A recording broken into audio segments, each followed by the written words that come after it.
dan wajahnya itu dikuliti sampai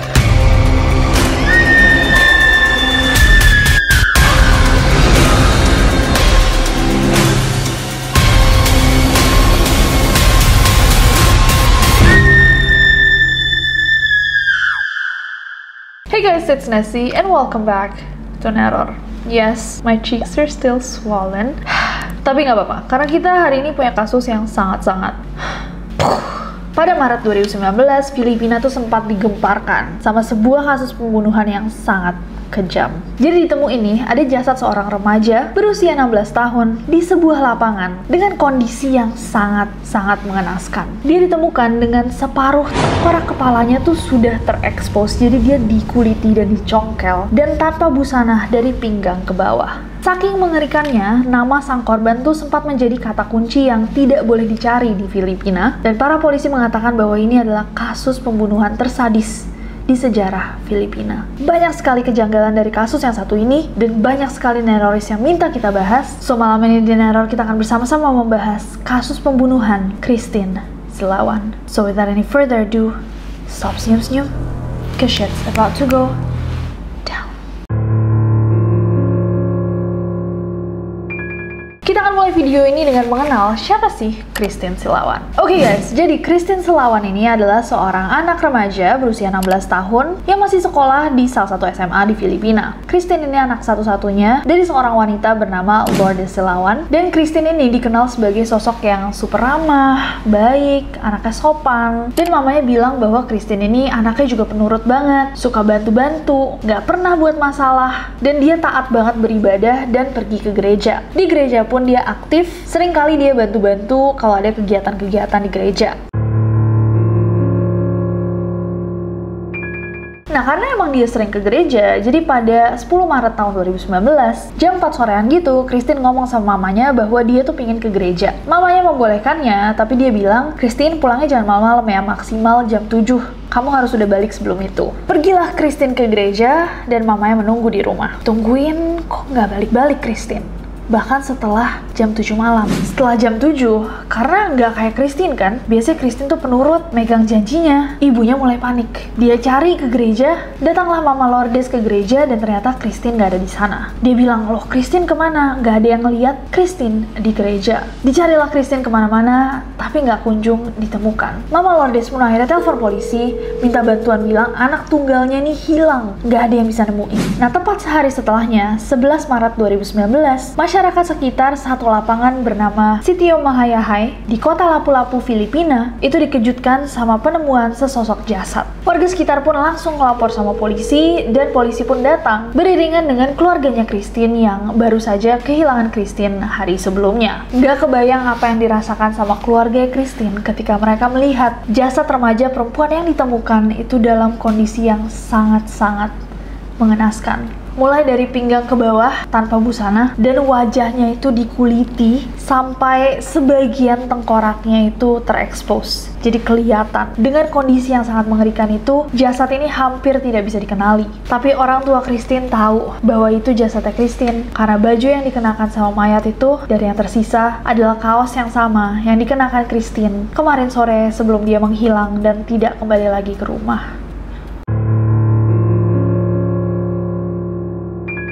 Kita masuk ke hasil otopsinya. Jadi, dengan jasad yang ditemukan dalam keadaan yang sangat mengenaskan itu, dilakukanlah penyelidikan. Saking mengejutkannya kasus yang satu ini, kepolisian setempat tuh sampai membuat tim khusus investigasi kasusnya Christine. Nah, dari penyelidikan petugas, ditemukan bahwa Christine ini dibunuh antara pukul 6 sampai 7 malam pada 10 Maret tahun 2019. Tim forensik Kejaksaan Agung juga menemukan bahwa adanya bukti pendarahan di bagian privatnya yang menandakan bahwa Christine ini dilecehkan sebelum dia dibunuh. Selain itu, di seluruh tubuhnya ditemukan banyak banget nih luka-luka yang disebabkan sama benda tajam yang jumlahnya tuh lebih dari 20 tusukan. Dan Christine diduga diakhiri hidupnya dengan cara ditusuk dengan alat tajam, kemudian dicekik menggunakan tali. Hasil otopsi juga menunjukkan bahwa lidah, trakea, batang tenggorokan, esofagus, kerongkongan, leher, serta telinga kanannya Christine itu hilang. Dan tim forensik menambahkan bahwa besar kemungkinan wajahnya Christine itu itu disiram cuka sebelum dikuliti. Tim investigasi yang sudah dibentuk akhirnya mencoba mencari bukti sebanyak mungkin. Nah, salah satu bukti yang pertama-tama pasti akan dicek itu adalah CCTV. Nah, ditemukan nih satu CCTV yang menunjukkan Christine masih hidup di sore hari pada 10 Maret tahun 2019, di hari dia menghilang. Christine terlihat berjalan very much alive di sebelah seorang laki-laki. Tapi ini adalah bukti terakhir yang menunjukkan Christine yang masih hidup.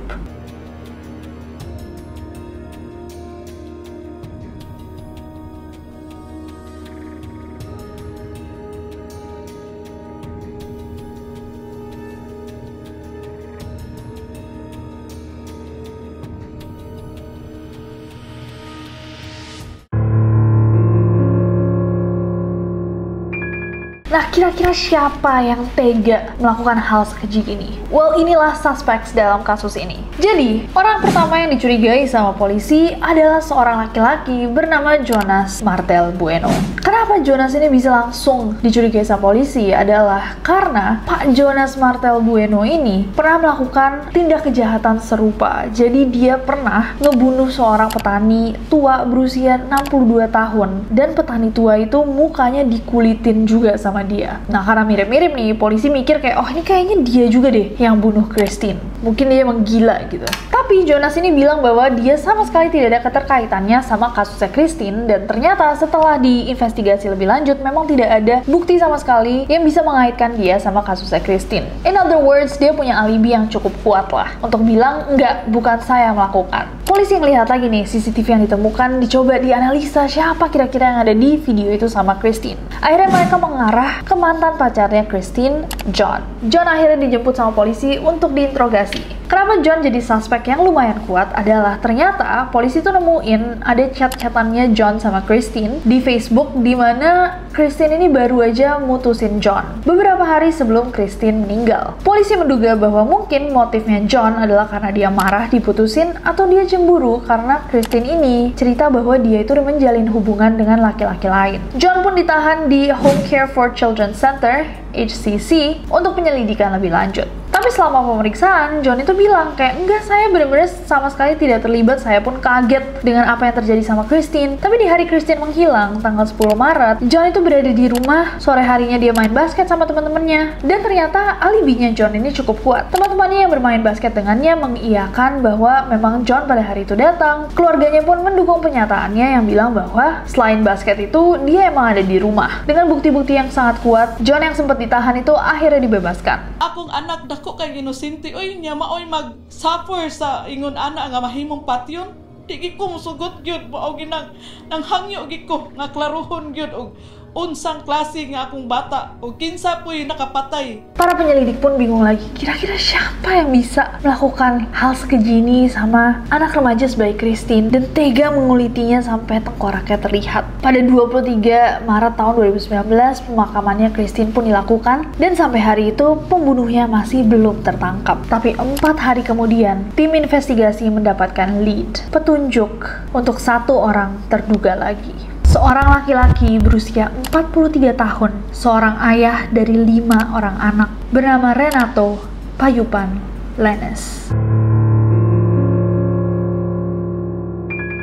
Jadi Renato ini emang adalah seorang laki-laki yang bermasalah. Namanya itu udah ada di daftar pengawasan narkoba dan dia tuh emang lagi diintai sama polisi. Pada 8 April, polisi-polisi tuh dapat informasi bahwa Renato itu akan pergi ke Bohol. Pas banget lagi diintai pada 9 April, Renato ini kelihatan menyelipkan senjata api kaliber 45 di pinggangnya yang ternyata merupakan senjata yang ilegal kepemilikannya di Filipina. Apalagi waktu itu lagi masa kampanye, jadi negara sangat keras dalam mengaplikasikan peraturan ini. Pas dia ditangkap itu dilakukanlah investigasi. So ditangkap di 9 April, dilakukan investigasi, dan 2 hari kemudian Kepala Kepolisian Nasional Filipina, Oscar Albayalde, menghadirkan Renato ini di depan semua wartawan untuk ngomong. Dan di hadapan semua wartawan yang ada, tepat sebulan setelah Christine menghilang, Renato mengakui bahwa dialah pembunuh Christine. Renato cerita dia tuh ditangkap gara-gara polisi datang ke rumahnya, gara-gara dia punya senjata yang tidak berizin. Nah, Renato ini bilang bahwa dia tuh terdorong dengan keinginannya untuk menjalin hubungan dengan seorang anak remaja. Dia menyamar jadi seorang remaja laki-laki berusia 16 tahun dengan menggunakan akun Facebook palsu di bawah nama CJ Diaz. Dengan akunnya CJ Diaz ini, dia memulai hubungan dengan Christine dari November tahun 2018. Basically, dia diam-diam pura-pura jadi anak remaja, terus dia merayu-rayu Christine, memanipulasi sampai Christine tuh percaya banget sama dia, sampai Christine memutuskan hubungannya sama John. Hingga akhirnya di bulan Maret tahun 2019, Renato ini mengajak Christine untuk bertemu di suatu daerah dekat gerejanya Christine. Nah, ajakan itu akhirnya diiyakan sama Christine. Dia mau ketemu nih sama si CJ Diaz. Pas ketemu dia kaget, loh kok yang muncul om-om. Pas Christine tahu bahwa Renato itu setua itu, Christine merasa ditipu kan. Marahlah dia, kayak lah katanya 16 tahun tapi kok gitu. Perkelahian pun terjadi dan Christine bilang udah saya mau pulang, tapi Renato ini bersikeras dia mau nemenin Christine pulang, jadi mau mengantarkannya pulang. Nah, ternyata sebelum datang ketemu Christine pun Renato nih udah menggunakan obat-obatan terlarang. Pas mereka berjalan, Renato nih ngajak ngobrol, dan mungkin itu yang ketangkap di CCTV. Saat ngobrol itu, Renato tuh ngajak Christine untuk melakukan hubungan dewasa. Tentunya Christine menolak, dan pada malam yang sama, pas melewati tempat yang gelap, Renato langsung menusuk Christine menggunakan gunting kurang lebih 20-30 kali. Dengan gunting yang sama, dia kulitin mukanya Christine dengan harapan akan sulit nih nanti proses identifikasinya. Nah, Renato ini cerita juga bahwa dia tuh belajar menguliti wajah dan leher seseorang melalui Facebook, termasuk ngikutin tren Momo Challenge yang sempat terkenal di Juli 2018 lalu. Kita juga sempat bahas Momo Challenge di video yang ini kalau kalian belum tonton. Dan walaupun dia mengakui nih bahwa dia menikam dan menguliti wajahnya Christine, Renato ini mengatakan bahwa bukan dia yang mengambil organ dalam serta telinga kanannya Christine. Renato juga bilang bahwa dia tidak melecehkan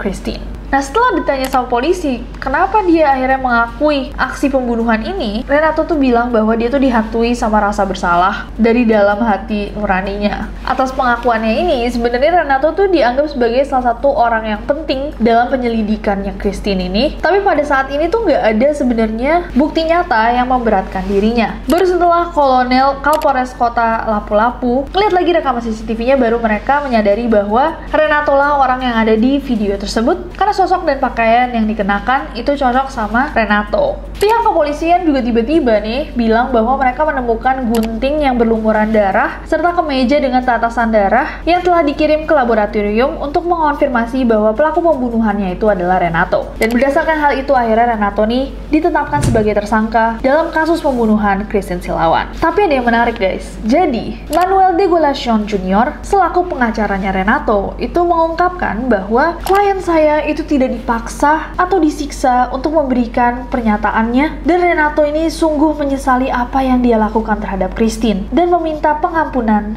dari keluarganya. Kenapa hal ini menarik?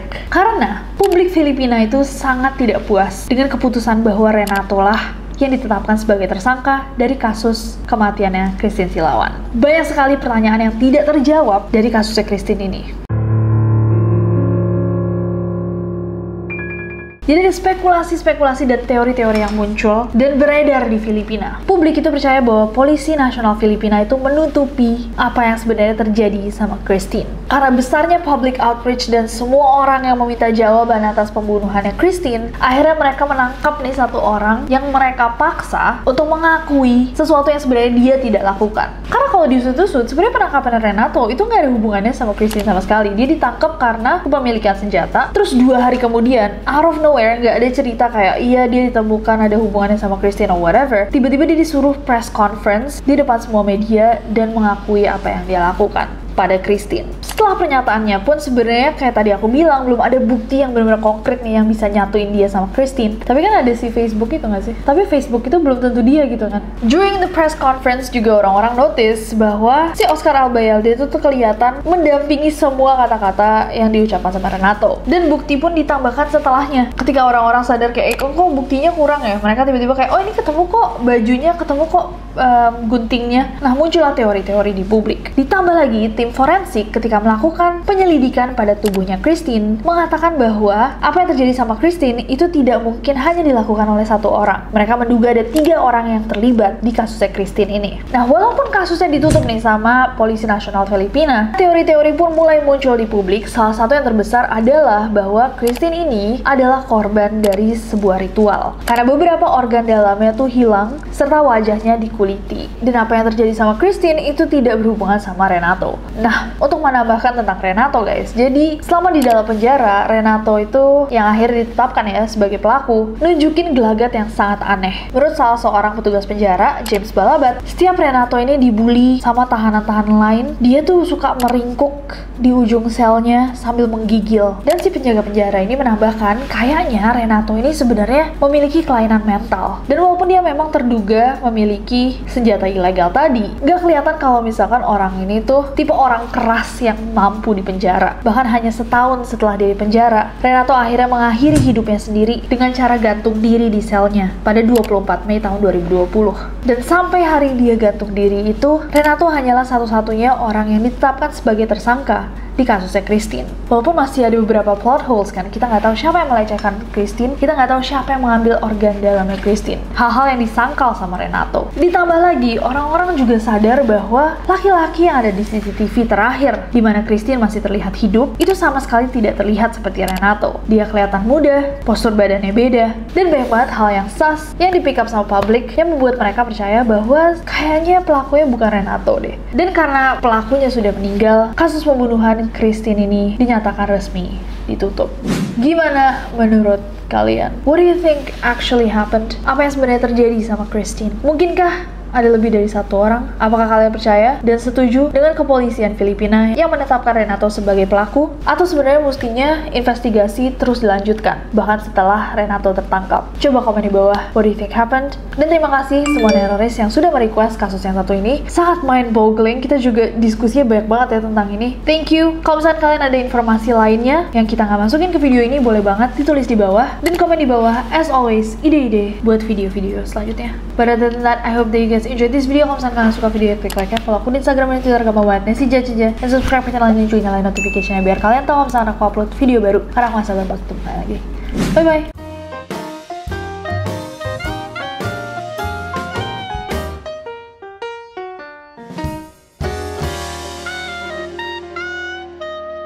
Banyak sekali kejanggalan. So that any atau sebenarnya mestinya dan perdebatan atas susulan jam 4 sorean gitu, Christine tim investigasi yang khusus mengenangani saking mengejutkannya. Kita juga sempat bahas oh pura-pura.